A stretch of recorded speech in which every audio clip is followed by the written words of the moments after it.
Gift card scam by email.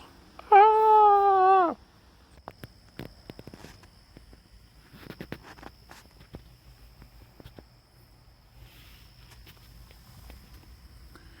We went over to the beauty school and got haircuts. My wife and I, $8. And of course, I remembered why I haven't been there for a long time. I was in the chair for over an hour and 15 minutes. And, you know, being old in the back and different things, that's way too long for me. But they did do a stellar job, I think. Of course, you know, it's like you need to wash it one more time after they cut it, you know, and then it kind of, everything settles back into the place it's supposed to be and everything. So, let's talk about a scam. I'm a Catholic, and I got this email from my pastor, supposedly. You know, he says, gee, we have the staff project. Could you give me a hand? And I'm like, sure. Oh, I had this, and I said, I had this hand surgery, so as long as it doesn't involve lifting, I'll be glad to help. You know, I'm thinking it's a little odd that I get a call specifically that doesn't say something like, well, Mike, we need you know, to do something with video like you did back in the pandemic. We want a picture taken or something specific. So I answer him back. And then he says, well, I'm really busy.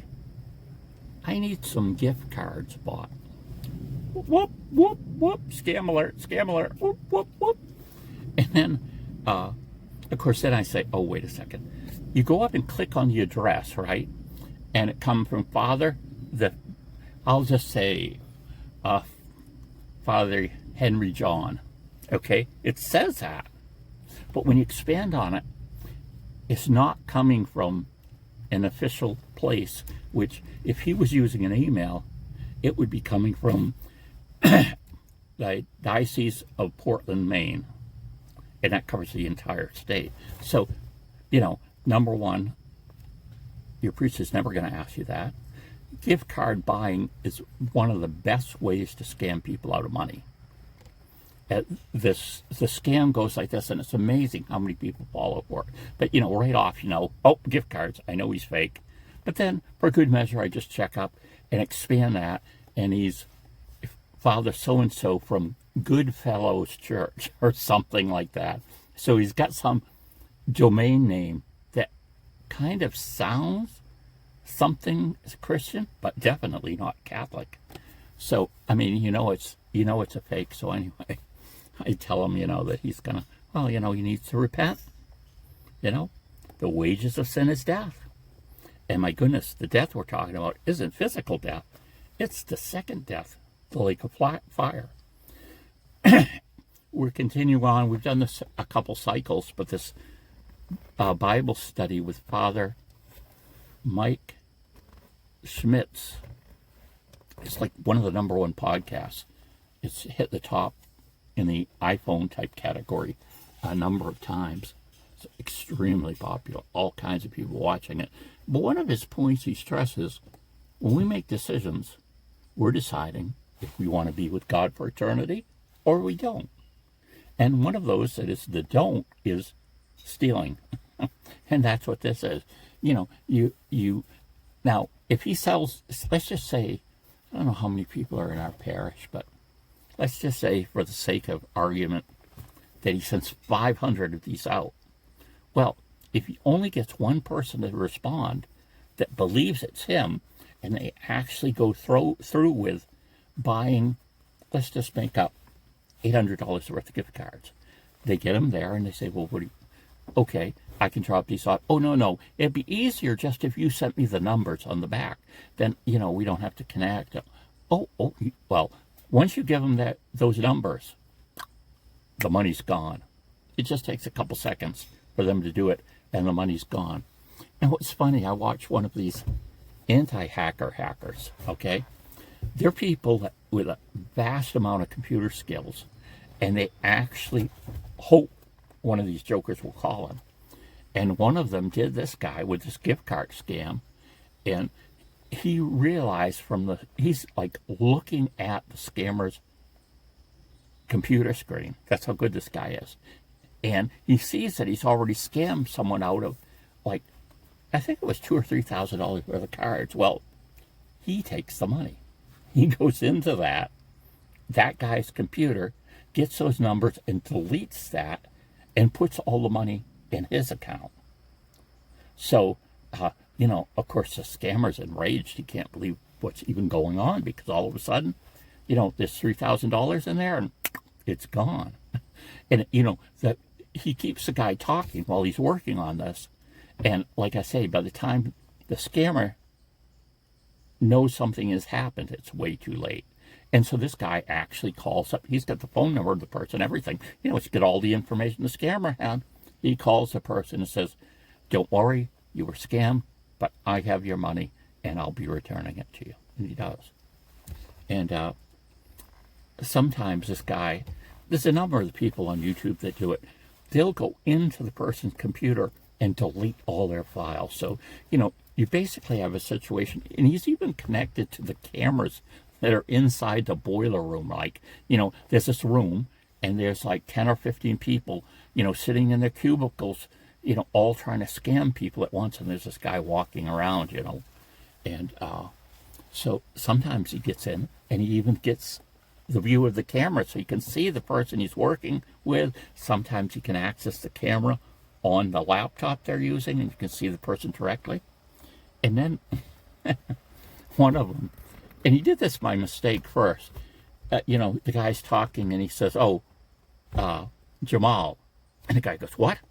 Oh, no, I meant Fred. Your name's Fred. Well, what he's done is actually found out the actual name of the scammer. And he knows actually where the person is, everything about it, and he slipped the name. But you could tell the guy, how did you know my name? And then he goes on and says, well, I know your name. I know all about you, where you, and everything. The guy's horrified, of course. And one guy's begging him to give him his files back because, he knows they get very little of it to people actually doing it. It's kind of like, almost like a prostitution ring, right? It all goes to the pimp. So the supervisor you see walking around, he's the one that gets all the money. And these people who are deceiving, conning, and stealing from people, they get a minuscule amount of it. But it's just kind of interesting how it's gone.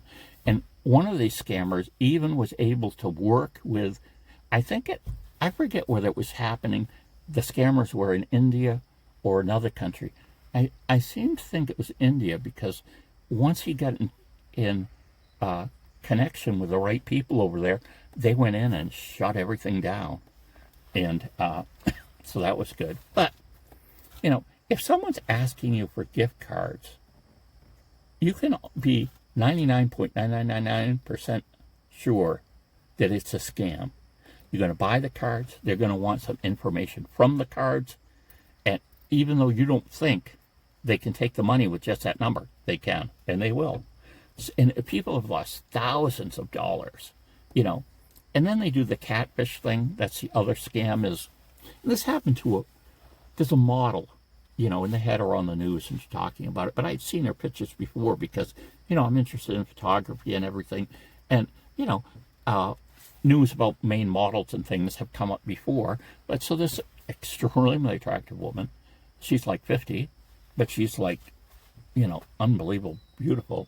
And so what had happened was someone downloaded all these, or copied them off the screen, whatever, pictures of her, and they're purporting to be her, and they're working with some poor jerk in the United States that thinks that, and men are especially for this. I made the mistake of putting my picture on Skype or something, and you get all these calls from all these, women. A lot of times they're probably men, but, telling you how wonderful you are, how beautiful you are, and all of a sudden, guys are so desperate and so stupid that they think that, oh yeah, this absolutely gorgeous woman that looks like, in her case, she looks like 20 or 30 years younger than she is, that woman is going to contact you and she thinks you're the best person on the face of the earth. How can men fall for that? But they do. They do it over and over. And women the same way. They do the same thing. They fall for this guy. He's got all the fake pictures. And one of the ways to get out around that, well, number one is You don't have relationships over the computer that you can't verify.